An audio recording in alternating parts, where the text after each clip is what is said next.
Is this thing on? Can you hear me now? Can you hear me now? Hello. Hey, good morning. All right, here we go. I think we're going now. Are we? Yes, it's Monday morning. It's like a little bit after 9 a.m. Hello, YouTube, Facebook, and yes, the world as I know it. I am Subaru Steve, and this is another motivational Monday presentation designed especially, yeah, for you. For you, yeah. And by the way, you're looking pretty good today. I hope you feel as good as you look. But before we get started, here's your random fact of the day. And today it's brought to you by the makers of Skittles. Taste the rainbow. If you have an original pack, good morning, darling. How are you? You're looking good too. Of course, you're always looking good, darling. But if you have an original pack of Skittles, and I wish I did right now, you really could not taste the rainbow. You know why? The original Skittles doesn't contain the color blue. Therefore, you can't actually taste the rainbow. Forgive me if that's backwards. It's not supposed to be, but just reverse the image there and you can read it for yourself. But yes, the original pack of Skittles doesn't contain the color blue. Therefore, you could not taste the rainbow. Now you know. If nothing else today, you just learned a random fact that might benefit you at some morning meeting. So happy Monday, everybody. What a great week this promises to be. Yeah, it really does.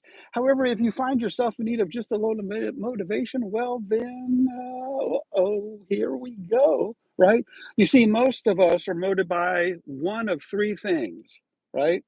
We're either motivated by, did I say motivated or motivated? Anyways, most of us, in fact, all of us are motivated by one of three things, right? You ready for this? Stick with me here. We're motivated by guilt, yeah, flattery, or inspiration. That your boss or immediate supervisor, here we go, has figured out which works best on you. Yeah, yeah. One of my former immediate supervisors knew that flattery worked well with me, to the point where I got sick of smiling around him all the damn time. You feel me there? I think you do. Um, but which works best with you? It's true, it's happening to you. Write these three down somewhere and realize your supervisors have or will figure out which of the three applies to you.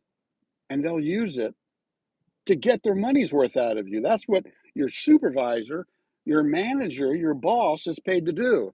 He's paid to get you to work. He's got to figure out how to motivate you to get you to work, right? Maybe write these three down. You're going to want to write them down, and then see how they apply to you. Which are your supervisors using, and which might you use to the people that are following you, and or the people that you're following. Using guilt to motivate you, right? People use guilt to motivate you. It happens all the time. It really does. Start listening when your workplace. Listen for your supervisor or your boss, or listen for yourself to do this to somebody using guilt.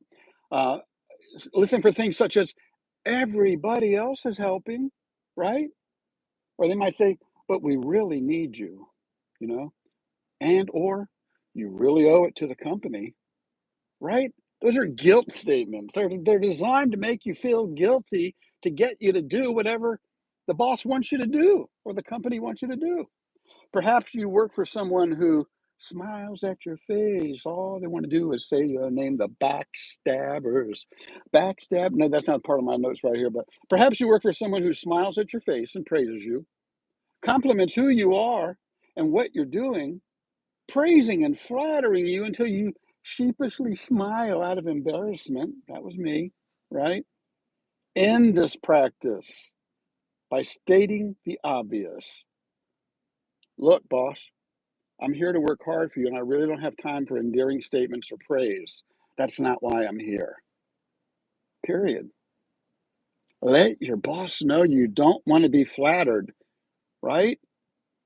And then the third way. Now, this is the way I think it's the great way. It's the third way, and I think it really works the best. And I hope I can do more of this in my later years here. But um, the really great way that leaders inspire their followers or subordinates with statements such as, Think of what we can accomplish. Yeah, you and I as a team, right? Or you can contribute something great if you choose to. Yeah, you don't have to. I'm not trying to trick you into doing anything, but if you choose to, you can do something really great. The greatest of leaders are those who can inspire others to teach something greater than themselves. hmm hmm Let me ask you this. If you are a leader, a supervisor of others, professionally, spiritually, or personally, then which of the three will you choose going forward to lead others? Guilt, flattery, or inspiration? Which will you use to motivate? Whether you're a subordinate or whether you're a leader, whether you're a boss or an employee, all three of these apply to everybody at every level. Guilt, flattery, or inspiration. We need to motivate each other, and we need to do it in a kind way. Not a guilty way, guilt-driven way, not a flattery-driven way, but a inspired, motivational way. Bill Birch, I don't know if you know who Bill Birch is, some of you may, he's the pioneer of urban and community forestry. So he said it best, he did, when talking about motivation. He says, motivation is like the tide. It raises everyone up when it comes in. You feel me there? Join me tomorrow on Everyday Live on YouTube with rewinds on Facebook. And tomorrow, the shocking truth as I see it in the Sebastian Wayne Drake Rogers missing autistic teenager case out of Hendersonville, Tennessee. I'm going to come out with something shocking tomorrow. You won't want to miss that. Make sure you've turned your notifications on, because the only day out of 7 that I'm going live is 9 a.m. on Sunday mornings. Yesterday was number 99. Catch me next Sunday morning for Sunday morning social media sermon number 100 weeks in a row. Sundays at 9 a.m. The rest of the week, Monday through Saturday, I go live anywhere between 9 and 10 a.m. So turn your notifications on. You won't want to miss when I go live, especially if I'm offering a little bit of moolah away. Oh, look, I got the cards, but I wasn't really prepared, and I know my screen's backward right now. But you never know when I'm going to pull them out of my pocket or out of my and do something for everybody. Right? I covered all that, right? Turn your notifications on. I hope you'll subscribe. You don't need to, but hope you like what I'm doing. I'll continue to do it as long as I'm upright. I'm going live every day for the rest of my life. Yeah. Catch me live. You never know. I'm going to be having a heart attack live on YouTube. Heaven forbid. But anyways, have a great day. I'm high-fiving out. I'll catch you tomorrow. Later. Bye-bye. Bye-bye. Bye-bye. Hey, like she said, hit like and subscribe.